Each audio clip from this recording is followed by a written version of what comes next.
ملتان، ایک شہر جسے آج ہم مزاروں، قلعوں اور بازاروں کی وجہ سے جانتے ہیں، لیکن اس مٹی میں ایک کہانی چھپی ہے جو تاریخ لکھنے سے بھی پہلے شروع ہو چکی تھی۔ یہ کہانی کسی کتاب میں نہیں ملتی، ہم اس کہانی کی بات کر رہے ہیں جو مٹی کی تہوں کے نیچے دفن ہو چکی ہے۔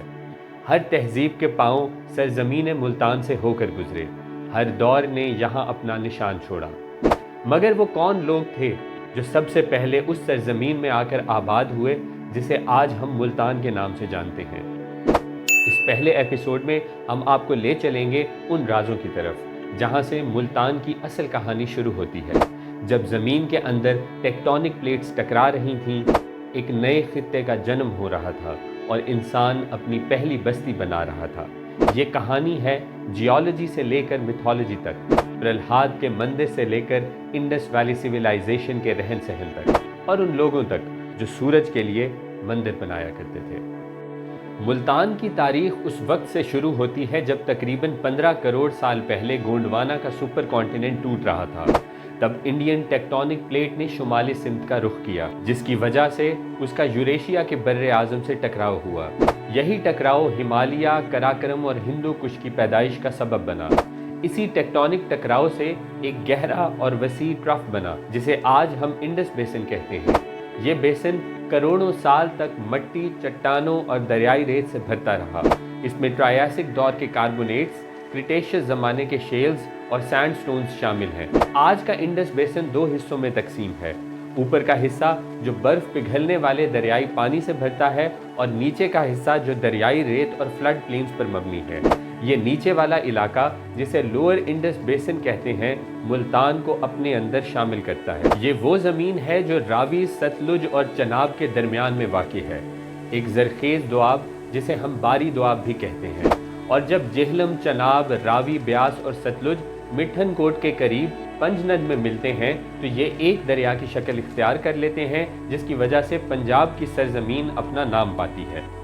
ہر سال مونسون کے طوفان اور گلیشیئرز کا پگھلا ہوا پانی اس زمین کو نشو نما کرتا ہے۔ پانی کے ساتھ ساتھ پہاڑوں کی زرخیز مٹی بھی بہہ کر اس فلڈ پلین میں آ جاتی ہے جو قدرتی معدنیات سے مالا مال ہوتی ہے۔ یہ سلسلہ ہزاروں سالوں سے جاری ہے اور اسی کا نتیجہ ہے کہ ملتان کی مٹی زراعت کے لیے بہت فائدہ مند ہے۔ لیکن اس مٹی کے ساتھ ساتھ یہاں انسانی موجودگی کے ثبوت بھی ہمیں صاف نظر آتے ہیں۔ ڈلو روئے اور پرلہاد پوری کے آس پاس جو آرکیولوجیکل ماؤنڈز ہیں وہ اس بات کا ثبوت ہیں کہ ملتان کا علاقہ 3000 سال پہلے بھی آباد تھا۔ یہ ماؤنڈز پروٹو اربن اور ایگریرین کلچر کا حصہ ہیں جو جنوب کی جانب ہڑپا کی تہذیب کا ایک نمایاں نشان ہے۔ یہ لوگ کون تھے؟ ان کا شہر کیسا تھا؟ شاید ہم کبھی پوری طرح نہ جان سکیں، لیکن اتنا یقین ہے ملتان ان جگہوں میں شامل ہے جہاں سب سے پہلے انسانوں نے اپنا گھر بنایا، زمین پر کاشتکاری کی اور اپنے دیوتاؤں کے لیے مندر بنائے۔ ملتان کی سب سے پرانی کہانیوں میں سے ایک عقیدت، بھروسے اور بھیانک تکبر کی جنگ کی کہانی ہے۔ کہتے ہیں کہ یہ شہر کبھی کشیپا پورا کے نام سے جانا جاتا تھا، رشی کشیپ کا بنایا ہوا نگر جو بعد میں ان کے بیٹے ہریانکاشپو کا دارالحکومت بنا۔ ہریانکاشپو ایک اسور راجا تھا، طاقت میں بے مثال مگر تکبر میں اندھا۔ اس نے اپنے آپ کو بھگوان کہنا شروع کر دیا اور ہر اس شخص پر ظلم کیا جو وشنو کی پوجا کرتا تھا۔ مگر اس کے خلاف سب سے بڑا باغی کوئی دشمن نہیں تھا بلکہ اس کا اپنا بیٹا بھگت پرلہاد تھا۔ پرلہاد نے ہر دھمکی، ہر سزا کے باوجود اپنا بھروسہ وشنو پر برقرار رکھا۔ آخر میں ہریانکاشپو نے اپنی بہن ہولیکا کو حکم دیا کہ وہ پرلہاد کو زندہ آگ میں جلا دے۔ ہولیکا کے پاس ایک جادوئی چادر تھی جو اسے آگ سے محفوظ رکھتی تھی۔ وہ پرلہاد کو اپنے ساتھ جلتی چتا پر لے بیٹھی، مگر کہتے ہیں کہ اس وقت اچانک ایک ہوا کا جھونکا آیا اور وہ چادر ہولیکا سے اڑ کر پرلہاد کے اوپر گر گئی۔ آگ نے ہولیکا کو جلا دیا اور پرلہاد محفوظ رہا۔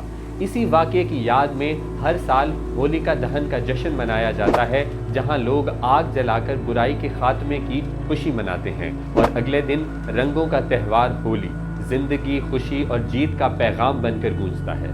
پرانی روایت کے مطابق یہ سب سے پہلا ہولیکا دہن اسی زمین پر ہوا۔